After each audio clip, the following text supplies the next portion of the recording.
Hello everyone and welcome to those of us joining us on Zoom and those joining us on Facebook.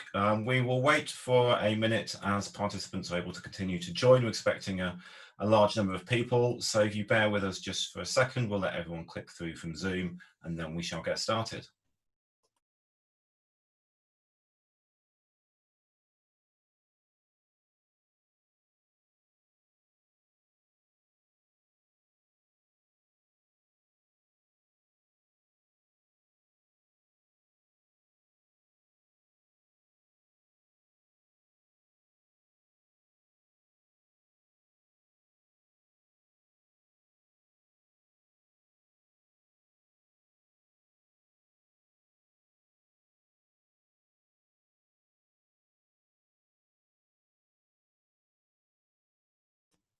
Okay, seem to have a stable number on both platforms, so we'll get started.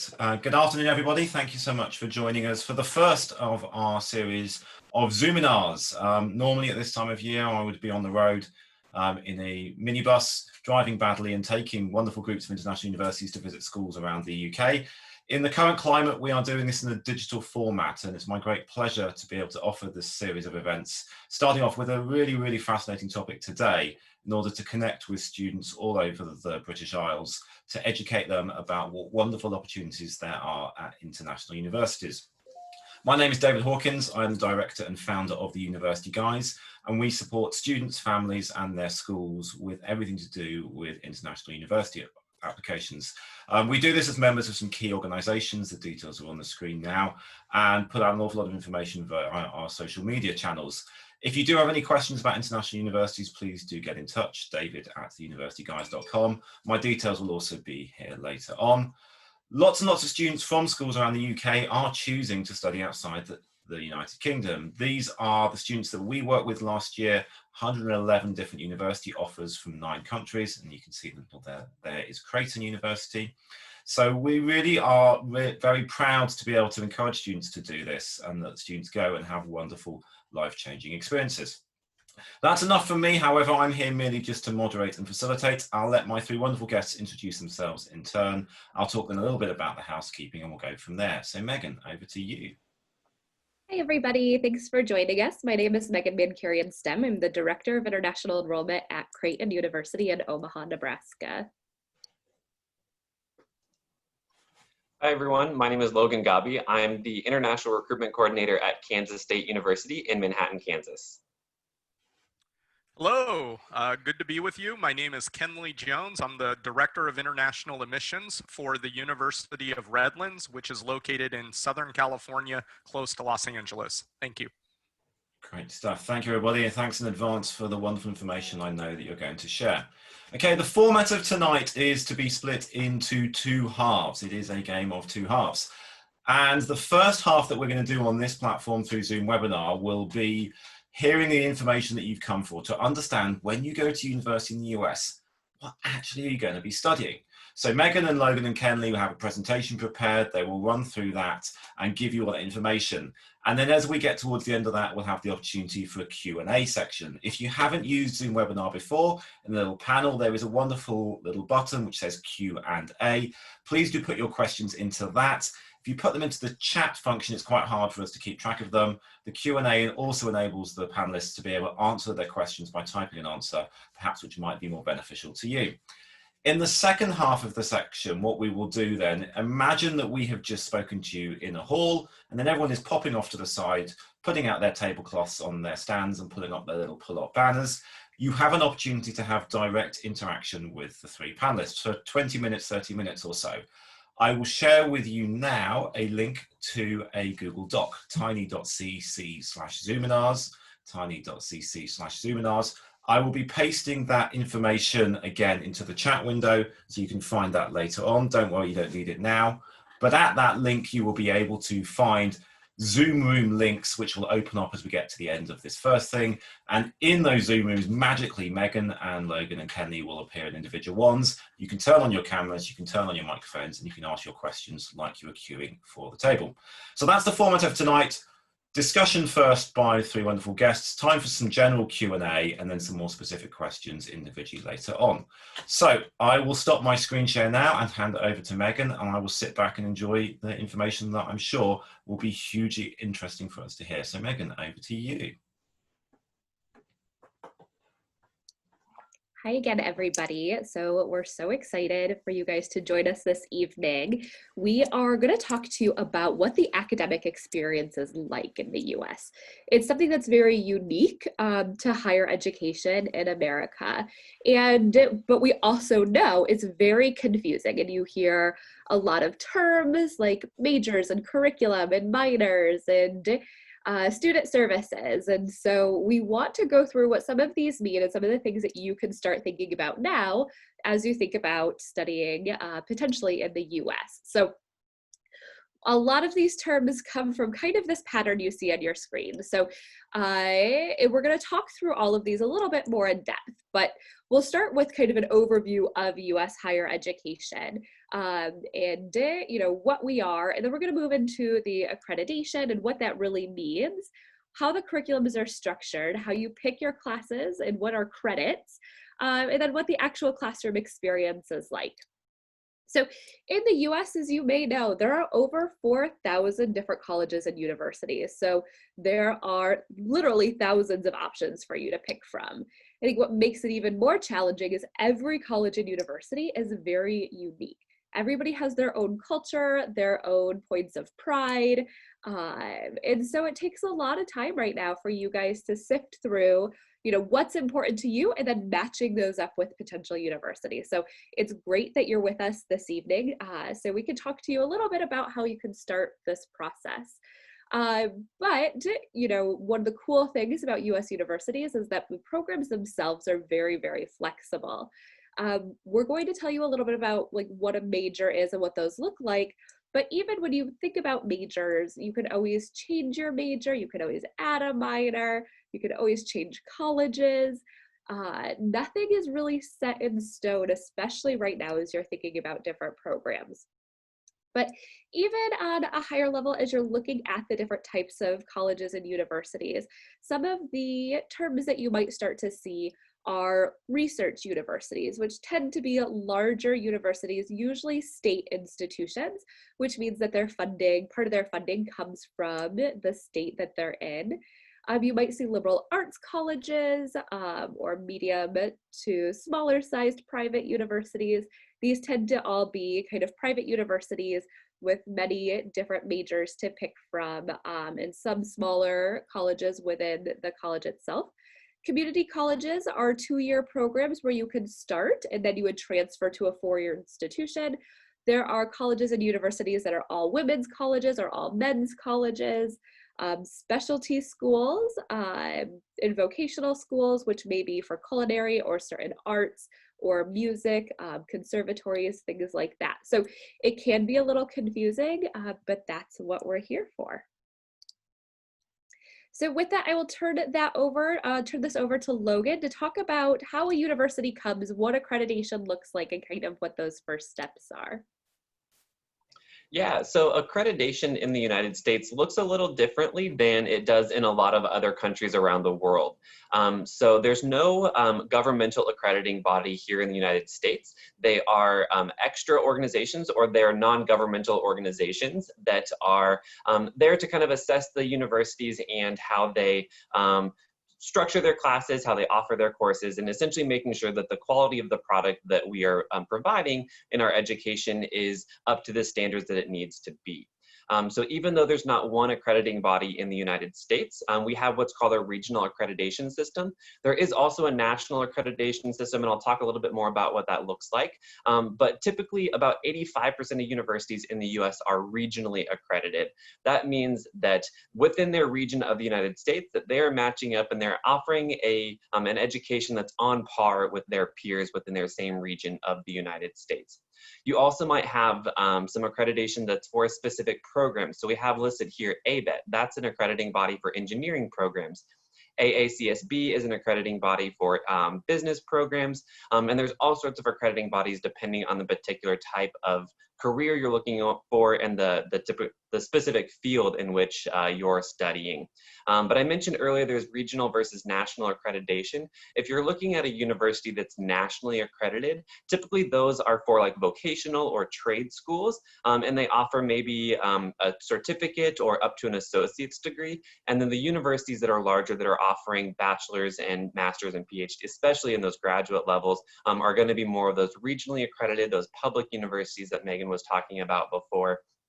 Or a nonprofit institution, which can be a private institution, but they're not there to earn a profit off of you attending their institution. Their main goal is to offer you an education from there.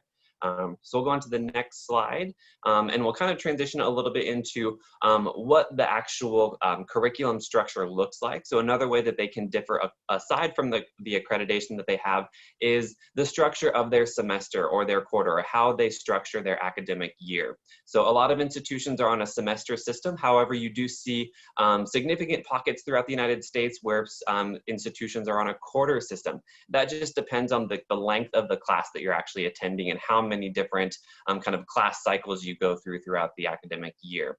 As you can see here for the semester system, typically it's about 120 credits to earn a degree from a four-year degree from an institution that's on a semester system, and it's about 180 credits for an institution that's on the quarter system there. And we'll skip to the next slide as well. So this one goes over more about how the actual curriculum is structured. So what are you going to be studying, and what is your time going to look like during your 4 years at the institution? So on the left-hand side, you can see that total credit hours. That's the total number of credits for a 4-year degree program for a typical program within those subject areas. So you can see that for business and humanities and the sciences, it stays pretty consistent at 120 credit hours per degree program. But when you get into the more structured programs like design and engineering, that total number of credit hours does tend to go up a little bit more. So they are, not only are they a very structured program, but there are a few additional classes that you typically have to take. And there on the right-hand side, you'll see the credit types. So you'll see that there are 3 kind of major credit types that we have within a degree program in the United States. The first one, the ones that you'll probably be taking at earliest on in your degree program, are those general education credits. Those are courses that are kind of that foundational level. So if you're familiar with the British system, that foundation year, that's similar to the US system with those general education credits, but it's built into the degree program. So it's not a separate year from your university studies. It's kind of built into that curriculum, and it kind of sets that foundation to build upon for your next 3 years at the university. The next one that you'll get into are those major courses. Those are the ones that are specifically designed and specifically associated with your degree program at the university. So if you're studying electrical engineering, those might be math classes, those might be electrical engineering classes somewhere along the way. But if you're studying biology, those will be a lot of those science classes as well. And then you have the electives where you're actually able to go in and just choose any class at the university, or they may give you a long list of courses that you can choose from. So those electives is really where you're going to have that opportunity to start customizing your degree program, whether that's adding a minor program, adding a certificate, or something like that. So those electives are really there to kind of add that little bit of flair or color to your degree program to make sure that it's going to fit into the career path that you would like to pursue. So on the next couple of slides, I have some examples there here. So you can see the social sciences, they break down pretty consistently, where about 45% or 55 credit hours are those general education requirements. So those are going to be kind of those standard courses across your degree program. And then about 33%, a third of your program is going to be those major credits. And then you actually have a lot of flexibility within these social sciences to take quite a few elective courses. So again, you have a really, really great opportunity to do a double major or add a minor or a concentration to your degree program within these social sciences as well. The social sciences, as I'm sure you're aware, are programs like anthropology, history, political science, some more of those things that focus on how we as people interact with people around us and our surroundings as well. So that's why you have a little bit more flexibility within those programs. And on the next slide, we have more information about our business programs. Again, you can see those ratios stay pretty similar to that. You have a little bit less flexibility with those elective credits, but you still have a good amount of your degree program, about 14 to 15%. So you still have quite a few courses that you can continue taking, that you can add that minor program or maybe study a foreign language or something like that. But on the next slide, you'll see that within the design, science, and engineering programs, those elective courses do tend to be pretty taken over by the major courses. So you can really see that these engineering programs, science programs, and design programs are very, very structured in the way that they actually present the classes and the courses that you have to take. Typically, you'll find within these programs that your professor or your college is going to have a course sequence of saying, in your first year, you're going to take these classes. Your second year, you're going to take these classes. You don't see as much of that in those social science or business programs. You're going to have a little bit more flexibility to kind of add a couple of classes in there for a semester, or maybe take a little bit of a lighter course load for a semester as well. But in the sciences and the engineerings and those design programs, it's going to be pretty well structured, and you and your cohort of classmates are going to kind of be transitioning through that that curriculum all together. So you're going to have the same classes with your classmates, which is going to be nice. You're going to be able to stay within that friend group, and you're going to learn with your kind of cohort moving through. And then finally, on the last slide here, oh, sorry, I think that I moved on. But yeah, so the structure within the US is very, very similar across different degree types, but you can see how it changes a little bit within those 3 credit types there as well. Okay, so the question we always get, we talk about credits, but how does this actually translate to classes and then what we call, your major or your minor? So every class is worth a certain number of credits. Most classes are going to be worth 3 credits. Some classes might be 2 credits. Labs are usually 1 credit. I think the foreign language classes I took were 4 credits. But you have to figure out that every semester, to be a full-time student, you have to be at least 12 credits, usually a maximum of 18. So you'll take anywhere in a semester from 4 to 6 classes then.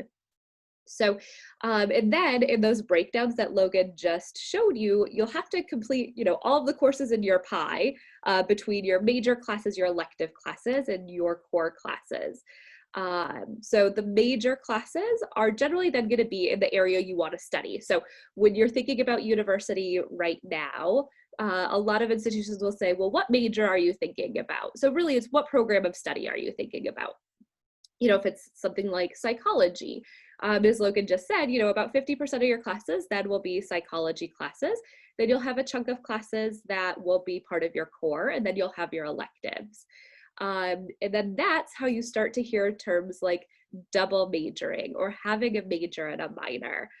Because between the core classes and your elective classes, that's how you can start to mix programs. So it's a really cool thing about US higher education that you have the opportunity to mix programs and match what you want. I think the coolest thing about it is that the programs don't even have to be related. So for example, if you want to study something in business, let's say marketing, but then, which falls under a college of business, but then you also want to do graphic design, which may fall in a college of arts and sciences, because of how these programs are set up and how the core classes and elective classes work, you can then do both majors and still graduate in the 4 years. Or you could do something like studying music and computer science, or I studied business and international development and had a minor in South Asian studies.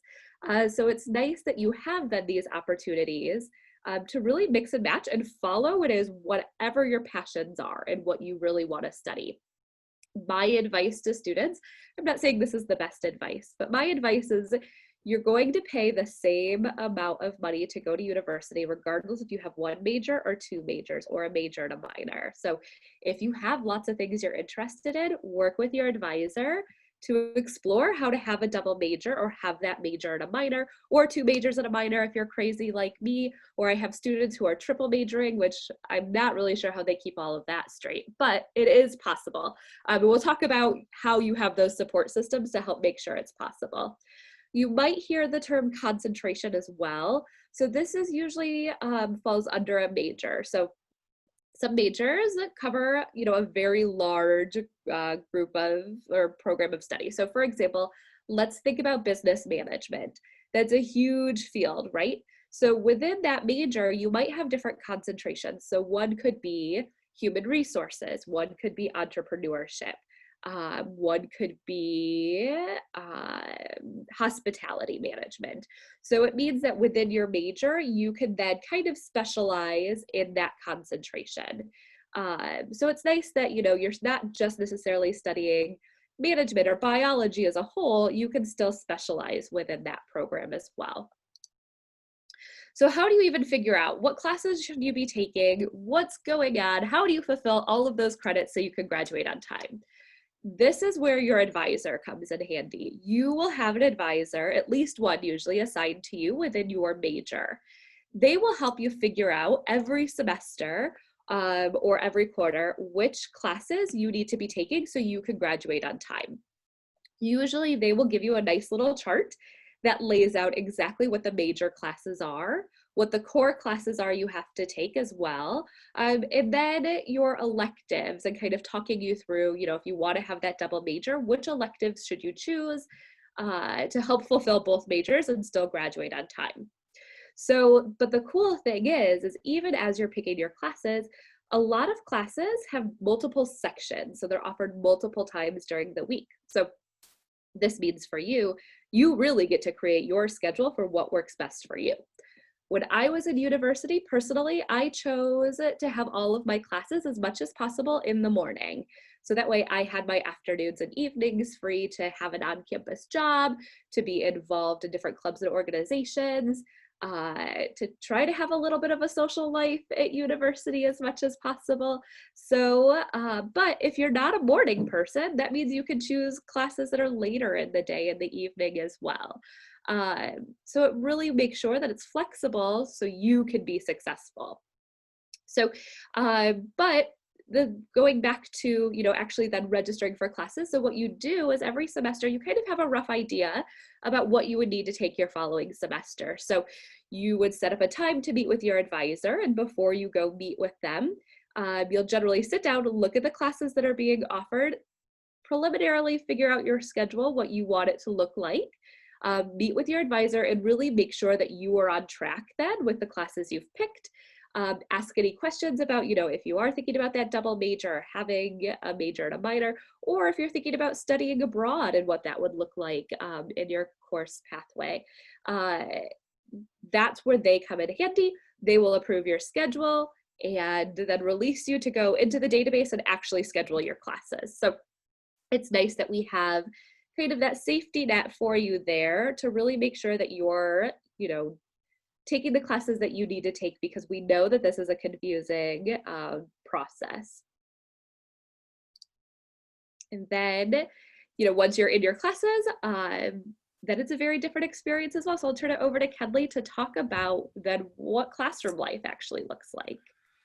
All right, thank you, Megan. Thank you, Logan. Once again, my name is Kenley Jones with the University of Redlands, and you know, there can be a lot of anxiety or trepidation with sort of that first day of going to your university class. Very similar to maybe when you were in grade school and had to get on the bus or attend like kindergarten here in the U.S. for the very first time. About what is the experience going to be like? What is the expectation?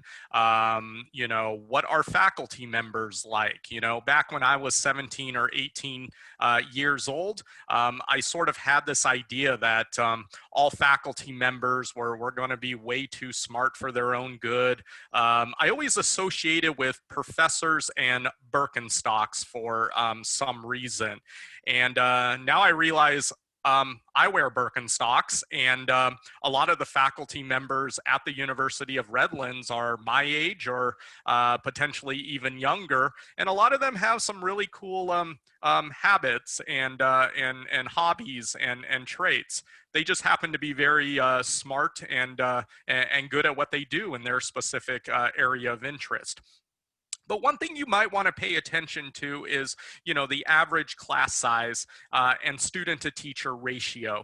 That could be a good place to start in terms of maybe understanding what the size of the university is and what the classroom experience might be like. Smaller universities tend to have, smaller classes. Their student to teacher ratio might be even in single digits, like 8 students to 1 faculty.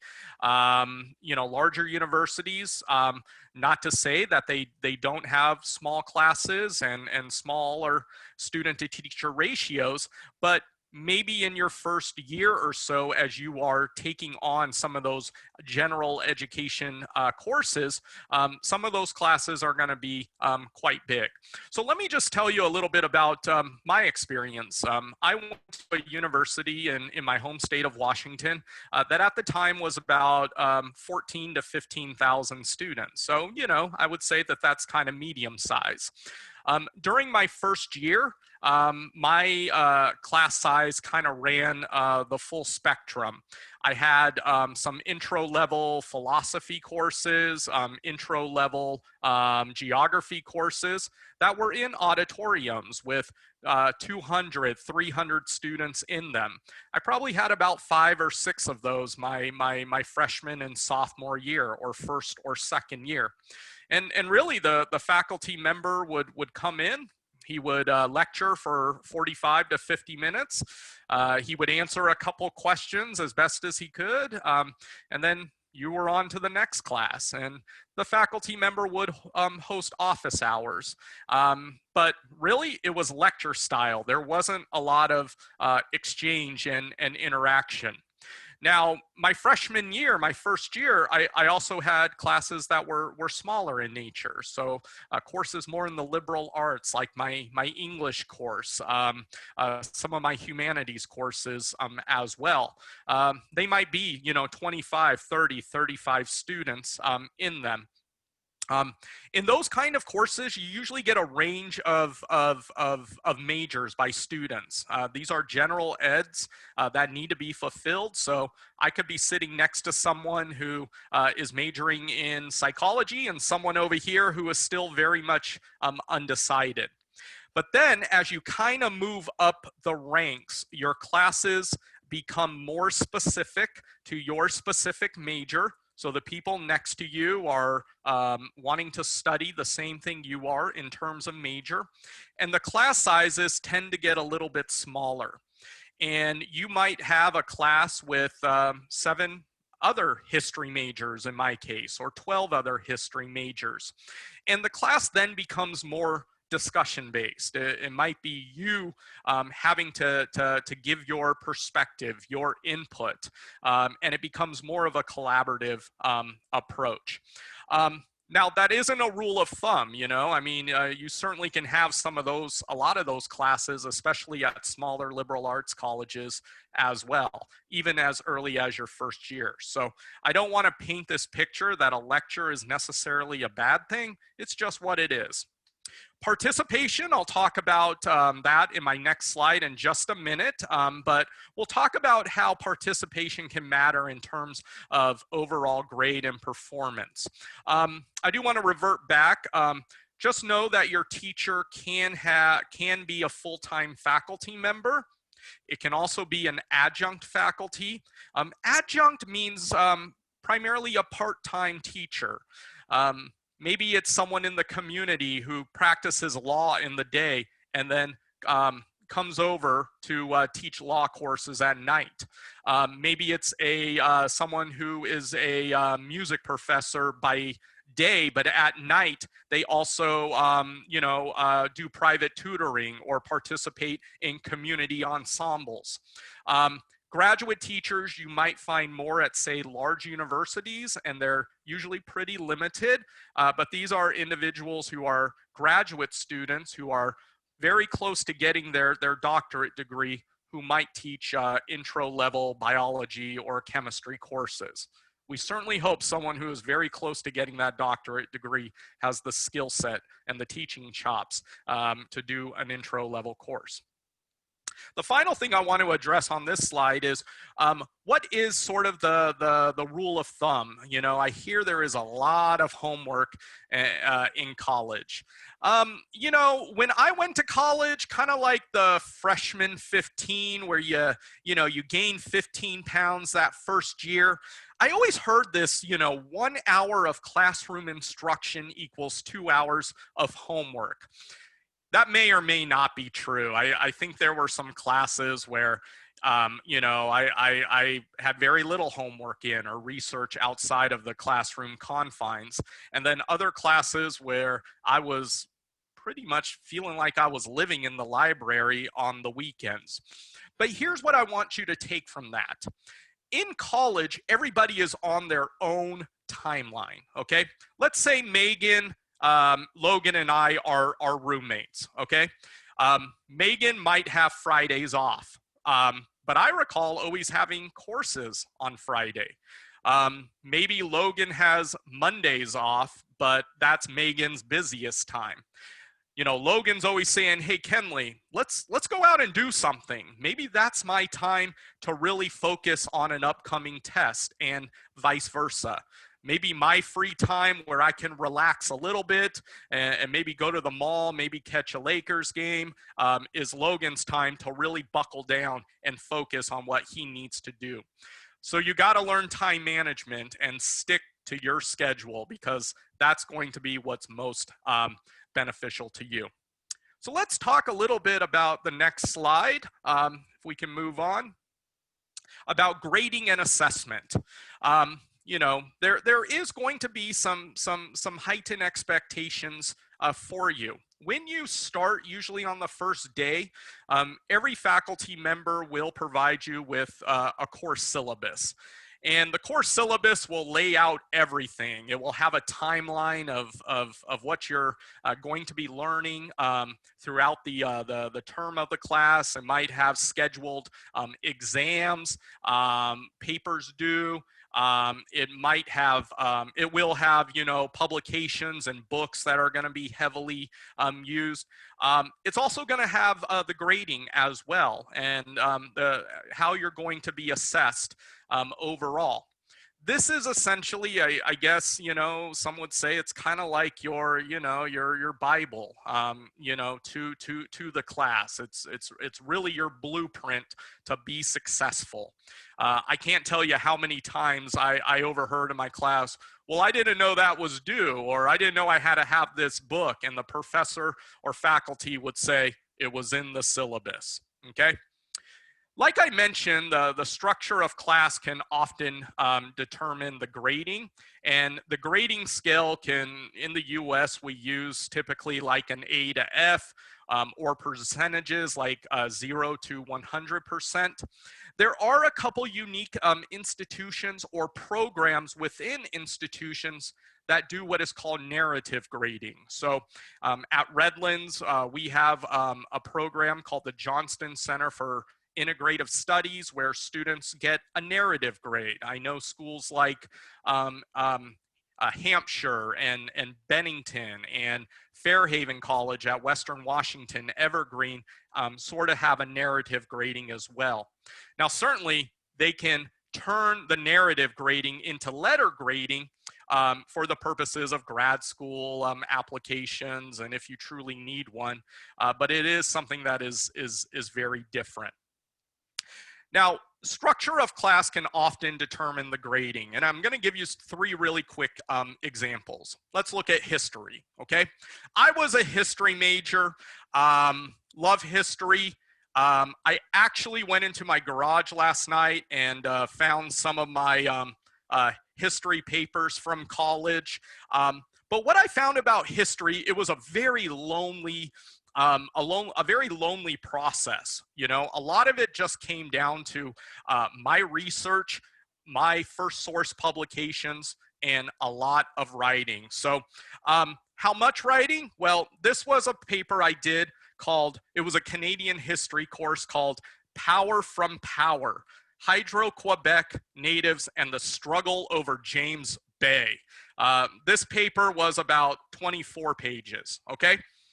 My next paper was a women's history course called Western Prostitution. And this was about 13 pages. And then my crowning jewel, this was my senior thesis, was called Sex, Sensationalism, and the Story, mid-19th century morality in New York City, okay? Clearly, Western prostitution, okay, whatever. It is what it is. You know, I certainly had an interest in women's issues, women history. I think the hardest thing about these papers were just coming up with the topic, or the title, I should say. But my senior thesis was about 37 pages on 11th font. So a lot of writing involved, very lonely process about grading. Now, chemistry might be more field work. It might be a chemistry, biology. It might be lab work. It might be working with one or two partners out in, out in a, if you're doing environmental sciences, it might be, like I said, it might be on the ocean. It might be in the desert. It might be in a laboratory. And what you come up with determines your grading. Business does a lot of class projects. I wish I had more of these. You know, class projects where you're developing skills like teamwork, communication, delegation, and other soft skills employers are going to value. Or maybe you're looking at case studies from real life companies and you have to come up with an action plan. So just know, depending on the courses you're taking, kind of determine the grading. It could be exams, papers, participation, or a lot of collaborative projects. Thank you.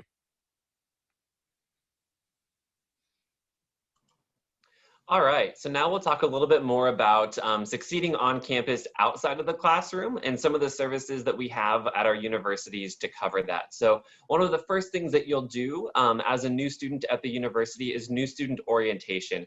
So that's essentially to get you connected to anything and everything that the campus offers. So a lot of these services that I'll talk about here, you'll learn about during your new student orientation. So a lot of the services that universities offer across the board it's pretty common at all universities across the US. How they name them or the specific services they offer may vary a little bit, but by and large, these are going to be services that as an international student or as a student in the US that you will be able to access, and typically free of charge during your time at the university. And new student orientation will kind of be that first introduction to it. You'll probably have someone from that office come and speak to you just so you can kind of put a face to a name, and they'll introduce what services they offer, where they're located on campus, and all that sort of stuff. Tutoring services is a great opportunity for students to, usually it's not a great option for students who are really, really bombing a class. If the class just isn't quite within your forte, that would be something that you would take up within those office hours that Kinley was talking about. Actually go and speak with your professor. But the tutoring services are a great way to kind of help maybe get your B to an A or get that C up to a B, kind of help make those incremental changes in your GPA to help maybe institute some of those time management and study skills that Kinley was talking about as well. So tutoring services is a great option for students. Oftentimes universities have them available to students for any class at the university. It will likely be other students that are doing the tutoring. Sometimes for those higher level courses, they might have a professional tutor on staff, but oftentimes what they'll do is they'll use the resource pool that we have. We have previous students that have gone through these courses that have performed well in them. And so oftentimes we ask them to come back and help some of our newer students with that coursework, or a student who may be struggling in that area. And that's why it's a great resource to kind of flip from that B to an A, but maybe not take you from a D to an A. But it's going to be a great opportunity for you to do that. And those office hours is really where it's going to be helpful for you if you just really don't grasp the concept whatsoever, to talk to your professor about options that you might have.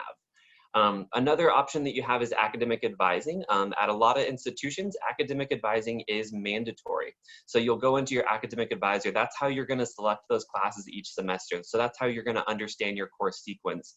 So earlier when I was talking about how you're going to fit in those major courses, those general education courses, and those elective courses, it's going to be in that conversation or in those conversations with your academic advisor of when you're actually going to plan. Okay, you're going to say, well, this math class takes up a lot of time, so maybe you can pair that with this elective course that maybe will take a little bit less time, so you're not overburdening yourself with all of that extra work. So as Kenley mentioned, it's pretty common that about 2 hours or 1 hour inside the classroom equates to 2 hours outside of the classroom. That's a really good rule of thumb, but some classes, like an architecture class, you might be actually in the studio for 4 hours for every 1 hour that you're in the classroom. But for some of those elective courses, you might be in the class, or you might be studying for maybe just half an hour outside of the classroom time. So you can really use that time with your academic advisor to structure and schedule your time and make sure that you're not going to overload yourself for a semester, but you're also making really positive academic progress towards earning your degree. Another service is International Student and Scholar Services. Their sole purpose on our campus is to make sure that you stay within your immigration status.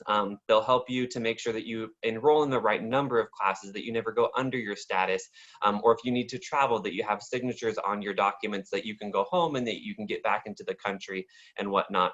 Another great service they offer is to help you with applying for CPT or curricular practical training if you're looking at an internship opportunity, or OPT, which is that optional practical training. So once you finish your degree program, they can help you make sure that you stay within those regulations and help you submit your application to the US government to get that work approval on your student visa for those CPT and OPT opportunities.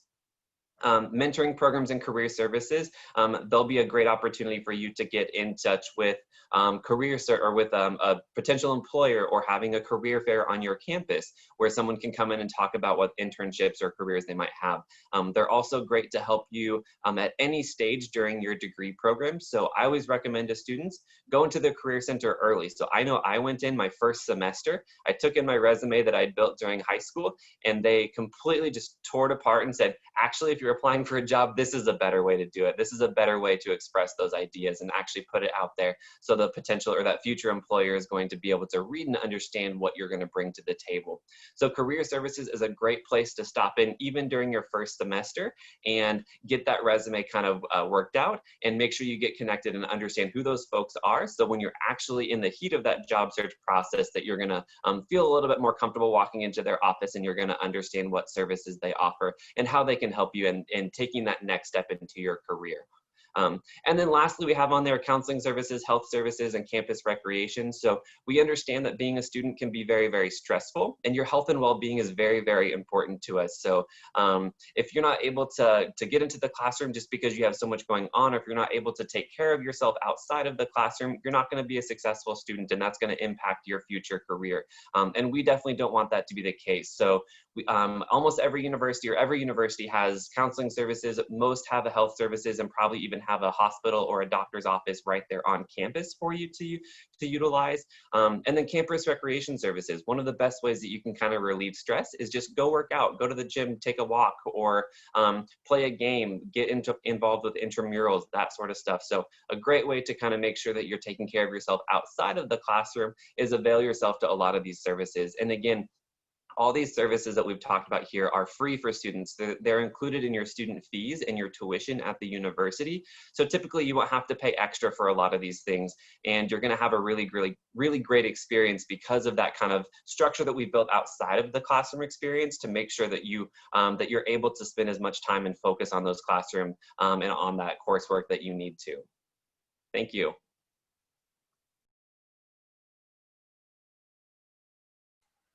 Okay, so now that we're going to talk just briefly about our specific institutions, I think the presentation that we provided will certainly, you can kind of put it into context with what we share. We'll take you on a quick journey of these three universities in only a few minutes. So University of Redlands is in Southern California. We're about 1 hour east of downtown Los Angeles, assuming you hit traffic just right. Not too far from the Coachella Music Festival, which everyone is familiar with. And then if we're on the subject of music, we have one of the oldest schools of music in the entire state of California. And then also for the UK folks, the Rolling Stones' first American concert was located about 3 minutes from our campus in our sister city next door called San Bernardino. Students, if you don't know who the Rolling Stones are, ask your parents.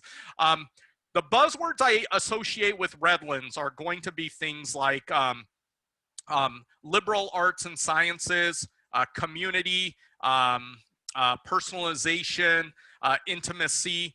This is a university where everybody can be a big fish in a small pond, be popular in their own way. We're a university that allows you both breadth and depth. The depth is whatever you choose to study: business, biology, creative writing. The breadth is making sure that you get a well-rounded education that develops your soft skills and allows you to be versatile and marketable and really just a great citizen of the world. The final thing I'll just say is we are test optional, so no SAT or ACT required, and all international students will qualify for merit aid as well as limited need-based aid if they apply. Thank you. All right, so I'm again from Kansas State University. We are a large public research university right in the middle of the United States. We are a 4-campus system. So the state of Kansas is geographically in the center of the United States, and our 4 campuses are spread out throughout the state of Kansas. So we have our main campus here in Manhattan. That building there, that's our main administrative building on our campus. And so Manhattan houses about 19,000 of our 22,000 students that we have at the university. Our Polytechnic campus is our second largest campus. They have a little over 1,000 students that study there. And that's really where, for international students, where you would be going for our aviation program. So we do operate our own airport out there. We have our own fleet of aircraft. We have 5 flight simulators, and we have a fantastic drone program that you can get involved with. And so even during your first year at the university, you can get inside of an aircraft, which is a really cool opportunity to do. And on that Polytechnic campus, like I said, that it's right there on an airfield. So you can wake up out of bed and be sitting within an airplane within a 5-minute walk of waking up, really. So I'm not sure if that's cool or terrifying, but it's a cool opportunity for students. Like I said, we have over 250 programs because we are a very large university, and 9 academic colleges across our 4 campuses at the university as well. I'll turn it over to Megan. Hey again, everybody. So Creighton University is located in Omaha, Nebraska. So we're also right in the middle of the country, just a couple hours north of Kansas State. We are a medium-sized school. So Logan School is very large. Kenley School is smaller. We're right in the middle with about 9,000 total students. We are a private university with a liberal arts curriculum. We have about 140 different academic programs, but there's kind of 2 categories we're best known for. One is sciences, especially related to healthcare. We were actually started as a science and medical university about 144 years ago, I think it is. And then we're also very well known for our College of Business, with many of those programs ranked in the top 25. And a big reason for that is actually because of our location. So you may not have heard of Omaha before, but we're actually a pretty cool city. We are the #1 city in the world for Fortune 500 companies, which means if you think about the 500 largest companies in the world, over 100 of them have offices or headquarters in Omaha. So we work very closely with a lot of those companies.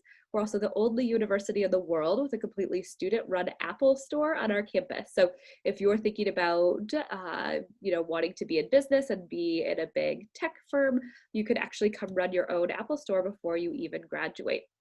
We are also a test optional institution, so you don't have to worry about that SAT, and we have merit-based scholarships available for students. So I think with that, we're going to turn it back over to David to do a Q&A before we go to our individual breakout rooms. Fantastic. Thank you so much, Megan and Logan and Kenley. Absolutely brilliant stuff in there. And you will have noticed, I'm sure as Kenley was sitting forward, yes, that is a Bolton Wanderers Football Club top that he is wearing. We also have in Megan a Leicester City fan. I don't know whether Logan has a Premier League team that he supports, but we may find that information out as we get into the breakout thing. So I'm going to do a little bit of technical wizardry. We will be able to hopefully flick over again, and I can go there. Perfect, some time for some questions. A lot of questions have come in. I've been trying to answer a lot as we go. For those who had questions not directly linked to this idea of curriculum, I've tried to put links to the universityguys.com with a load of freely accessible information there to answer those questions as well. So we'll try to delve into those kind of things as well. So the first question I wanted to get, and Megan, Logan, Kenley, just one of you answers the question, so feel free to, whoever's quickest to unmute yourself and go for the question. Got a couple of questions about combining things. So we've got someone asking, as an engineering student, can I take a minor? And someone else talking about, well, the idea if maybe if I'm doing sort of music, can I combine that with something else? So the idea of engineering with a minor or music with a minor, those kind of things. Who wants to have a go at that? I can give that a shot. Yeah, so it's really simple in the United States to kind of combine your degree program. And so earlier when I was talking about those elective credits, so that's a really great opportunity for you to be able to count those elective credits. So you can take those electives and you can apply them both towards a minor program and towards your major degree as well. So there's a lot of opportunity to get some overlap in those minor programs and concentrations. And adding a double major is pretty simple. So usually it's just a matter of talking to the academic department, saying, hey, I'm interested in adding this program, and they'll make sure that you're academically qualified to add that second major as well. So whether that's in the humanities or a music program or an engineering program or a business program, you can add programs across the board. And in fact, you're seeing that quite a bit, especially with students that are in the hard sciences. You're seeing that they're kind of combining their degree program with something that's a little bit more humanities focused or leadership focused or something like that, to really have that well-rounded experience so they have a lot of the skills that companies are looking for when they graduate. So it's a really simple process. Just talk to your academic advisor during those semesterly academic advising sessions, and you'll be able to get that added pretty quickly onto your degree program. Great, fantastic, thank you. And that combines was a question I think was always about film and those kind of things. So it's possible to pick and mix and make your own degree, just talk to the key people. Okay, question about just understanding double majoring. So 18 credits per semester, how would someone double major? I'm happy to answer that one. So you could actually double major and not even have to take 18 credits a semester. The cool thing about the system, especially when we're talking about those electives, those usually will count one class for two programs.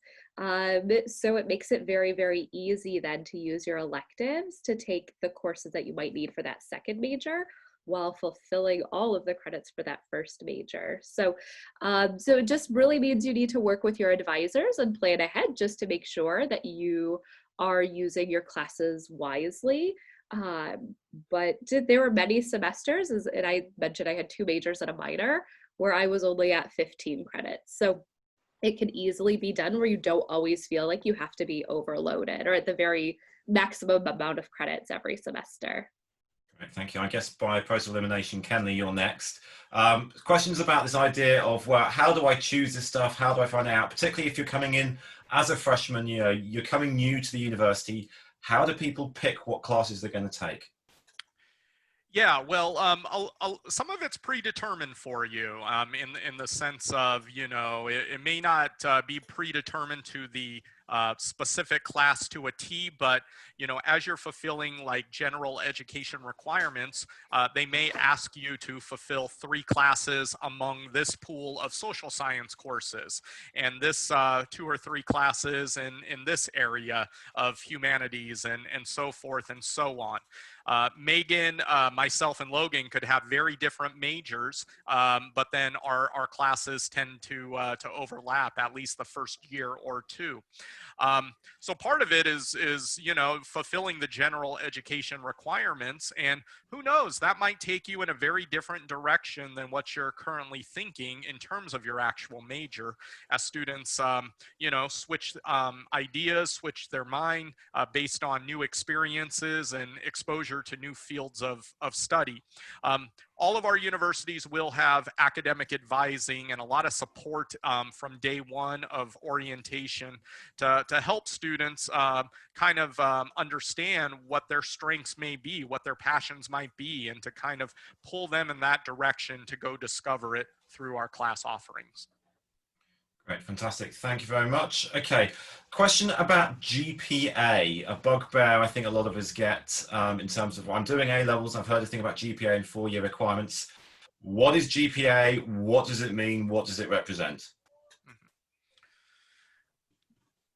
GPA stands for grade point average. So in the United States, we use a 4.0 grading scale. Where A is a 4, a B is a 3, a C is a 2, a D is a 1, and so on and so forth. So what we will be able to do is to take your grades from your A-levels, GCEs, well, it doesn't matter where you are in the world, we will take the grading scale of that particular country, and we will essentially articulate that into a 4.0 grading scale, typically for the purposes of admissions for scholarships as well. So, and then when you come to the United States, then, like I said, it's on a 4.0 grading scale. Yeah, A through F, essentially, 4.0. Perfect. And does someone maybe then want to follow on from that, the idea of, well, I'm looking at requirements and it says 4 years of English, math, science. It's saying I need a GPA.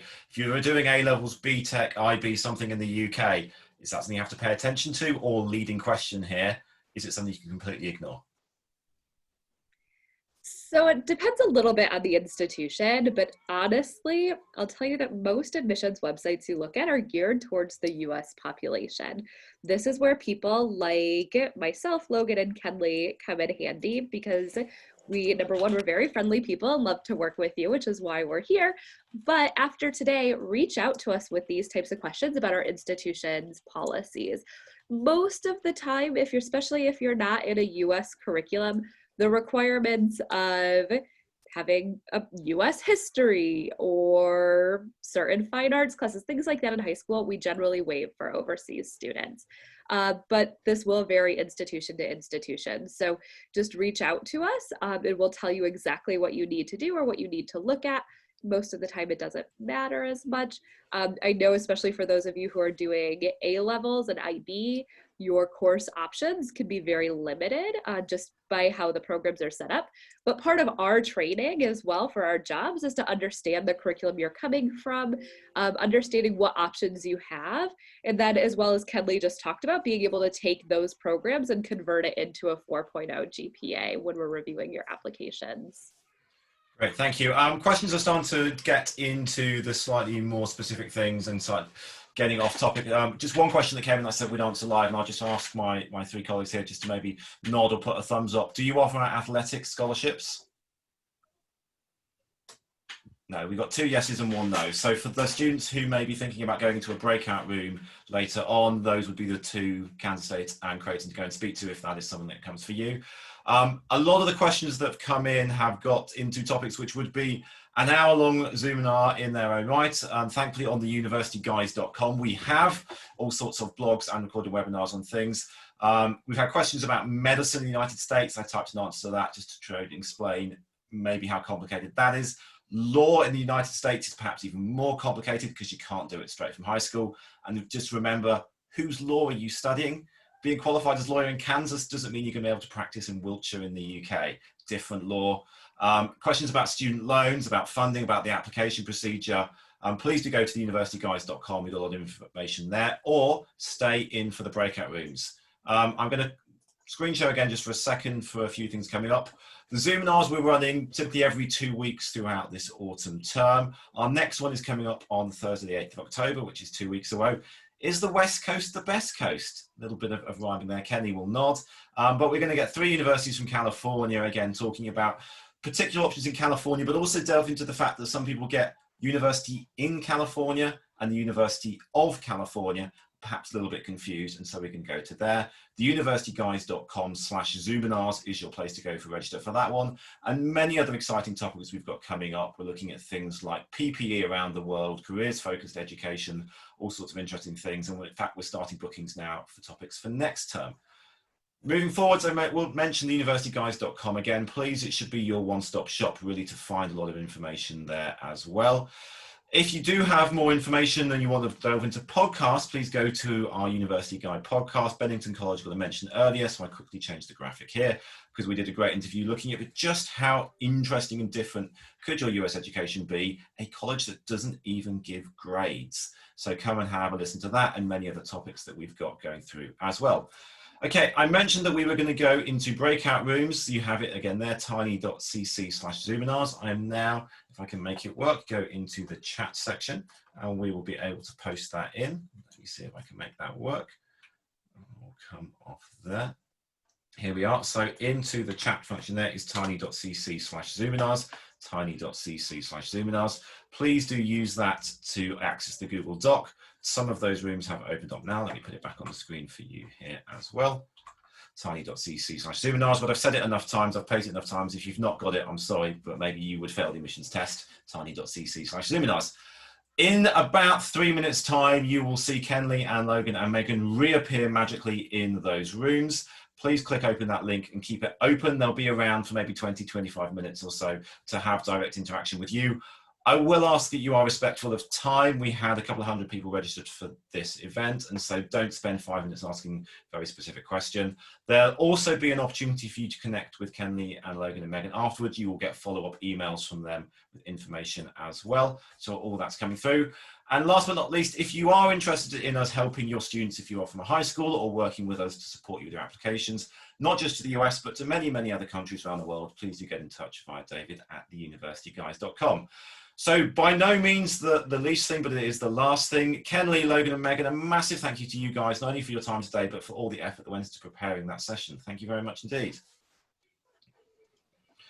Thank you. Thank you, everybody. This was awesome. Great. I'm going to end this now. Good luck, everybody, to find you on the other side. Enjoy your conversations and have a very good rest of the day.